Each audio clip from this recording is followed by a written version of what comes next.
네. 오늘 일과 믿음은 오직 하나님께로부터 나와야 된다 라고 하는 말씀의 제목을 가지고 찬양 예배도 함께 은혜 나누기를 원합니다. 물론 본문은 예레미야 33장 2절 3절의 말씀이기 때문에 본문이 주된 그런 어떤 텍스트가 됩니다만은 오늘 이 말씀을 드리면서 베드로 얘기가 참 많이 나올 거예요. 저는 원민호 집사님 속을 아직도 잘 모르겠습니다. 근데 원민호 집사님은 제 속을 너무 잘 아는 것 같아요. 허물 많은 베드로도 찬양 3절, 우리 135장 3절에 베드로 얘기가 나오더라고요. 오늘 제가 어떻게 베드로 얘기를 할 줄 미리 아시고 말씀에 더 은혜가 되도록 말씀을 들으면서도 135장 3절이 생각나도록 미리 선곡해서 불러주셨으니 저분은 제 속을 조금 들어갔다 나오신 분이고 저는 아직도 우리 집사님의 속마음을 잘 모르겠어요. 장로님은 아세요? 다 아세요? 모르겠는데 대답하면 묵비권이 있어요. 잘 모르는 건지 아시는 건지. 여러분들 믿음은 어디에서 나와야 할까요? 여러분들의 믿음은 어디에서 나옵니까? 그렇게 질문하면 많은 사람들이 믿음은 내 속에서 나와야지요. 나에게서 나와야지요. 보통 이렇게들 이야기합니다. 근데 저는 여기에 여러분들에게 조금 의문하고 조금 약간 의아한 모습을 말씀드리려고 합니다. 내게서 나오는 믿음은 믿음이 아닌 경우가 상당히 많아요. 아니, 내게서 나온 믿음은 처음엔 믿음 같지만 쓰러지고 자빠지고 그리고 망치기 쉬워요. 그래서 진짜 믿음은요, 제목의 말씀처럼 하나님께로부터 나와야 진짜 믿음입니다.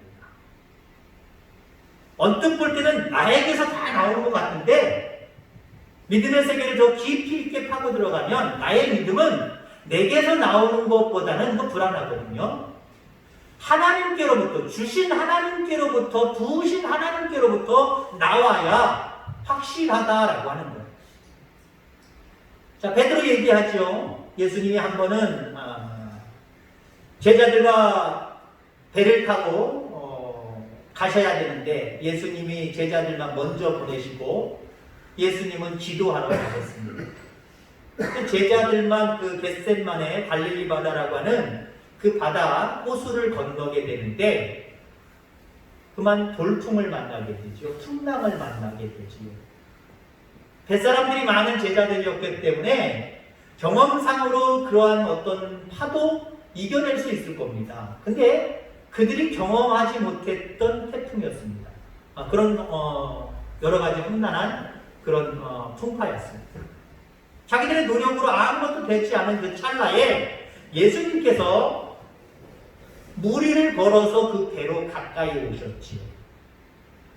제자들이 얼마나 놀래 기절초풍했는지 정말 쓰러지지 않는 게 다행이고 아마 몇 사람은 쓰러졌을 겁니다. 귀신이다! 귀신인 줄 알았어요. 근데 예수님이 자기 자신을 밝히죠. 나 귀신 아니다. 너희들의 선생 바로 예수다. 나다. 라고 이야기를 합니다. 자, 그때 베드로가 주님께 이야기합니다. 만일 주님이시면 나더러 오라고 해주십시오. 나더러 주님 맞다면 나를 이 물 위를 예수님처럼 걸어서 예수님께 가게 해주십시오. 라고 이야기를 합니다. 자, 베드로가 정말 거짓말처럼 그 풍랑이는 그 바다를 또 호수를 맨몸으로 그냥 걸었어요. 베드로의 관점에서 한번 생각해 보시기 바랍니다. 얼마나 놀랐을까요? 얼마나 가슴이 벅차고 기쁘고 어깨가 으쓱거렸을까요? 여러분, 베드로의 믿음은 대단한 믿음이었습니다. 그때로부터, 아니 그 과거로부터 그 베드로 때 그리고 지금에 이르기까지 무리를 걸었던 사람 없습니다. 걸었다고 해도 뭐 트릭이거나 아니면 카메라 장난이죠. 실질적으로 물 위를 걸은 사람 그런 얘기들이 있어요. 뭐 축지법에다가 무슨 뭐 무리를 쫙 걷는 사람들 이야기는 나오지만 정말 한 발 한 발 천천히 내딛었던 사람은 베드로밖에 없어요. 그게 우연이 아니잖아요. 그 많은 제자들 중에서도 예수님이시면 나도 예수님처럼 무리를 걷게 해주세요. 오라 그러면 해주세요. 이거 아무나 얘기할 수 있는 게 아니에요.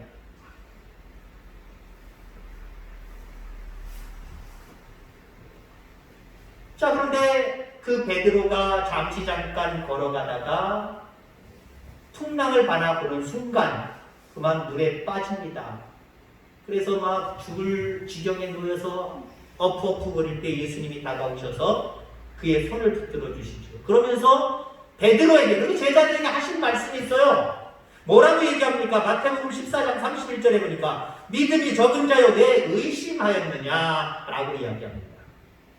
앞서서는 분명히 베드로가 보통의 믿음이 아니었다. 12명 전체를 놓고 바라볼 때 가장 큰 믿음을 가진 사람이었다. 본인 스스로도 이야 대단하다. 와 이렇게 속할 수가, 이렇게 기쁠 수가, 이렇게 대단할 수가, 내가 지금 예수님처럼 무리를 걸어가고 있는데 이거 아무나 느꼈던 모습 아니란 말이에요. 우리가 볼 때 그 12명의 제자 중에 가장 믿음이 좋은 사람이에요. 가장 믿음이 훌륭했던 사람이에요. 이때뿐만 아니라 예수님은 그래서 그 베드로를 가장 사랑하는 수제자로 인정하셨는지도 몰라요. 근데 그런 베드로를 향하여서 예수님이 이 믿음이 적은 자들, 물론 전체를 얘기하지만 베드로에게도 해당되는 거예요. 아니 어쩌면 다른 사람들보다 베드로에게 더 직접적으로 말씀하셨을 거예요. 눈짓을 줘도 베드로에게 더 주셨을 거예요.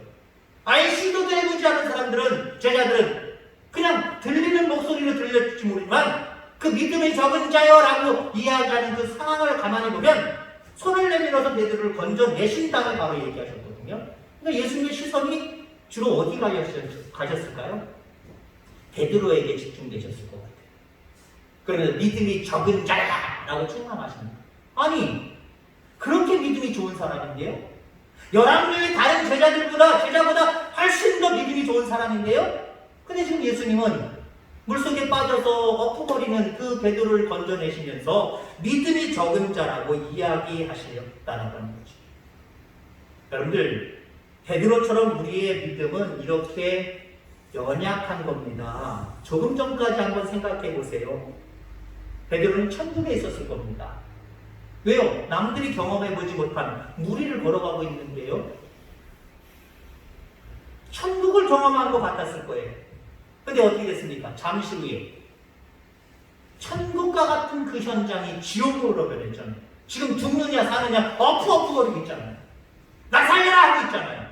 조금 전까지는 무리를 걸으면서 그렇게 천국 평안을 누리고 있었거든요. 기쁨을 누리고 있었거든요. 그러나 몇 초 상간에 완전히 지옥으로 변해버렸어요.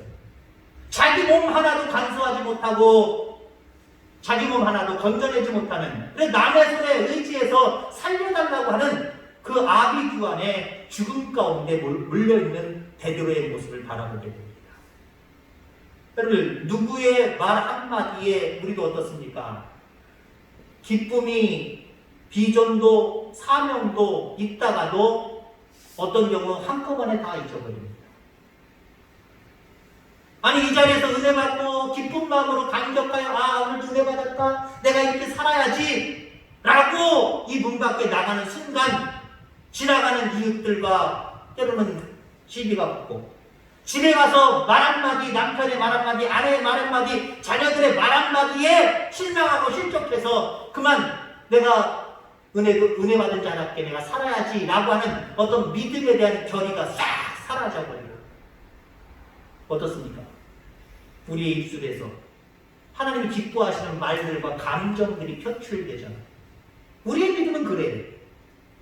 지금은 주를 위해서 당장 죽을 것 같은데 어떤 상황이 조금만 변하게 되어 내가 왜 주를 위해서 죽긴 왜 죽어? 라고 자기 살길 찾아서 어쩌면 몸부림치는 모습이 우리의 모습이다 라고 하는 거죠. 여러분, 이게 뭡니까? 다 내게서 나온 믿음이기 때문에 내게서 나온 믿음은 이렇게 연약한 겁니다. 자, 그래서 믿음의 일들은요, 믿음은요, 내게서 나오면 안 돼요. 오직 하나님께로부터 나와야 된다라고 하는 거예요. 오늘 2절 말씀에 이 일을 행하시는 여호와, 그것을 만들며 성취하시는 여호와, 그의 이름을 여호와라 하는 이가 이와 같이 이르시도다라고 이야기하고 있습니다. 자, 일의 시작도 여호와 하나님, 일의 행함도 여호와 하나님, 일의 성취도 여호와 하나님. 그러니까 어떤 일이든지, 믿음도 마찬가지고요, 믿음의 어떤 일들도 마찬가지고, 시작부터 진행 그리고 성취하기까지 모든 것들이 다 하나님 손에 달려있다는 거예요. 죄송하지만 내 손에 달려있다라고 하는 게 아니에요. 그렇다고 우리가 내 손에 안 달려있으니까 하나님 마음대로 하세요 하고 우리 스스로 하나님에게서 멀어지는 모습이 여기서는 안 됩니다. 뒷부분 3절에 나오는 게 뭐예요? 그렇기 때문에 너희들은, 한마디로 3절 얘기는 하나님께 붙어 있어라 그 얘기거든요. 자, 3절 말씀 읽어드리면, 너는 내게 부르짖으라 내가 내게 응답하겠고 내가 알지 못하는 크고 은밀한 일을 내게 보이리라. 시작도 여호와 하나님, 진행도 여호와 하나님, 성취도 여호와 하나님이라는 걸 인정한다고 한다면, 믿음과 모든 일들이 하나님께로부터 시작되어지고 완성되어진다는 것을 안다고 한다면, 너희들은 날마다 내 곁에 붙어 있어서 지도해라는 거죠. 하나님을 의지하라는 거죠. 그러면 일의 시작도 진행되고 또 진행되고 또 성취되고, 이게 이루어진다는 거예요. 이러한 모습 여러분들 꼭 누리게 되기를 주의 이름으로 축원합니다. 자, 베드로가 무리를 걸었던 그 일은 시작이 어떻게 시작되었을까요? 물론 베드로의 입장에서 말하면 자기 믿음이 대단해서 남들은 생각해도 않았던 것을 생각해서 나도 걷게 해주세요, 그랬기 때문에 베드로가 무리를 걷는 이것의 시작이 되었다라고 이야기를 합니다만은, 예수님이 무리를 걸어서 오시지 않았다면, 그걸 보지 못했다고 한다면, 그리고 유령이라고 생각하고 귀신이라고 생각했던 그분이 나다, 나 예수다 라고 밝히시고 그렇게 비전을 심어주시지 않았다고 한다면, 베드로가 나도 걷게 해주세요, 무리를 걷는 일을 시작하려고 했겠어요? 시작 못했을 겁니다. 그러니까 베드로가 무리를 걸었던 사건은요, 시작도 하나님이에요. 시작도 예수님이에요. 자, 그리고 한 발 한 발 몇 발을 내딛었는지 잘 모르겠지만 한 발 한 발 어느 정도 뒤졌어요. 진행을 했단 말이에요. 그냥 배구에서 앉아갖고 딱 대기만 한 게 아니에요. 벌떡 일어났어요. 벌떡 일어나서 몇 발짝 걸었을 거예요. 몇 발짝 진행했단 말이에요. 죄송한 표현이지만 그거 베드로 믿음이에요? 베드로 믿음이 대단해서 그렇게 걸어갔던 거예요? 진행하게 하신 분도 하나님이에요. 아멘. 진행하게 하신 분도 예수님이에요. 마지막까지 예수님 품에 안겼으면 마지막 장면이 그거였으면 얼마나 좋았을까요? 그리고 예수님의 손을 붙들고 같이 배 위로 올라오셨으면 얼마나 명장면이 됐을까요? 여러분이 드라마 보면서 내가 원하는 대로 저렇게 될 거야, 여러분이 소설을 쓰시죠? 드라마 각본을 하시잖아요. 그대로 되는 경우들도 있고 그대로 되지 않는 경우들도 있어요. 저희도 종종 드라마 같이 보다 보면은 저거 분명히 어떻게 될 거야, 저 사람 분명히 어떻게 될 거야, 아주 떨어질 때가 있어요. 그리고 우리가 흔히 서로 칭찬하고, 어우 당신 글 잘 써, 당신이 작가인가 봐, 약간 비아냥거리는 것도 있지만 약간 칭찬하는 것도 있어요. 근데 우리가 원하지 않는 모습 이상하게 끝나는 경우가 있어요. 때로는 기분 나쁘게 끝나는 경우가 있어요. 어떻게 결말을 저렇게 주냐? 아유 괜히 드라마 봤어. 마지막이 들어오니까, 마지막이 지저분하고 내 뜻대로 안 되니까 이상해. 정말 이상하게 끝나는 것들이 있어요, 드라마 중에. 오늘 베드로의 이야기가, 무리를 걸었던 베드로의 이야기가 시작하게 하신 것도 주님, 진행하게 하신 것도 주님, 마지막에 예수님 들고까지 가서 안기고 손을 잡고 배 위에까지 올랐으면, 야, 이건 정말 우리가 원하는 그림 아닙니까? 우리가 원하는 드라마 아닙니까? 근데 시작하게 하셨고 진행하게 하셨는데, 베드로가 그 풍랑 바람을 보는 순간 퉁덩 빠져버렸고, 마지막에는 이 믿음이 연약한 자, 이 작은 자야 책망을 듣고 있어요. 여러분 왜 그랬을까요? 물론 우리가 다른 설교를 들을 때 보통 이런 이야기를 하면, 베드로가 예수님을 안 보고 그 바다 이글이글거리는 그 풍랑 그걸 바라봤기 때문에 그렇다. 바람 그걸 느꼈기 때문에 그렇다. 라고 이야기합니다. 틀린 말은 아니에요. 근데 다른 말로 이야기하면요. 자기 자신을 봤기 때문에 그래요. 그리고 분명히 자기 자신을 완벽하게 봤다고 한다면 영안의 눈으로 떠서 봤다고 한다면 아마 그러진 않았을 거예요. 육의 눈을 떠서 봤겠죠. 영안의 눈을 떠서 바라본다고 한다면 자기가 그렇게 무리를 걸어가는 것 시작하는 것 누가 시작하게 해주셨어요? 자기 시작할 수 있는 사람 아니에요. 주님이 허락하지 않았다고 한다면 자기가 왜 물 위에 엉덩 다리를 내딛어요? 어리석은 짓이죠. 누구보다 베드로는 뱃사람이기 때문에 이걸 더 다른 사람보다 더 잘할 겁니다. 거기 깊이도 가늠했을 거예요. 아마 이 정도 거리면 육지가 저쪽이고 이 정도 거리면 야 여기 한 20m 30m 될 거야. 이것도 다 계산했을 사람입니다. 그랬던 그가 피할 수 없는 중심에서 풍랑을 맞이하면서 그 풍랑이는 그 바다에 자기 발을 내딛는다? 예수님 때문에 시작한 거예요. 예수님 때문에. 자기가 시작한 거 아니에요. 자기가 시작할 만한 능력도 전혀 없어요. 믿음도 전혀 없어요. 예수님이 믿음 주셨단 말이에요. 몇 발짝 걸어갔어요? 그거 예수님이 하게 한 거예요.